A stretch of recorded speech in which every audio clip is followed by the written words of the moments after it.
कोकण विभागाकडून म्हाडाच्या लॉटरी संदर्भात जाहिरात निघाली आणि या जाहिरातीमध्ये आमदारांना 9 लाखांमध्ये घर देणार अशा पद्धतीची देखील जाहिरात आहे।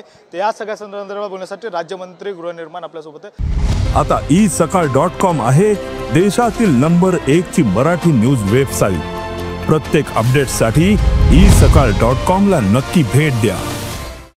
सर, एकीकडे सर्वसामान्यांना 30 ते 35 लाखात घर आणि आमदारांसाठी 9 लाखांमध्ये घर, कसं बघता या सगळ्याकडे?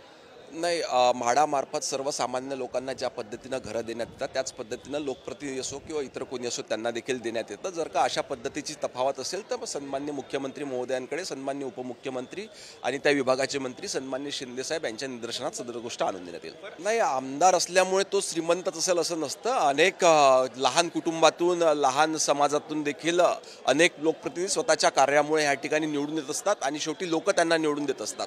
तर आपण असं म्हणू शकत नाही की तो आमदार असला किंवा लोकप्रतिनिधी असला म्हणून श्रीमंतच असला पाहिजे निश्चितपणे, परंतु सर्वसमावेशक जी सर्वसामान्यांकरता जी योजना आहे ती सर्व लोकप्रतिनिधींना देखील तेच नियम लागू राहतील। व्हिडिओ जर्नलिस्ट अरविंद सह गणेश कवडे, साम टीव्ही मराठी, मुंबई।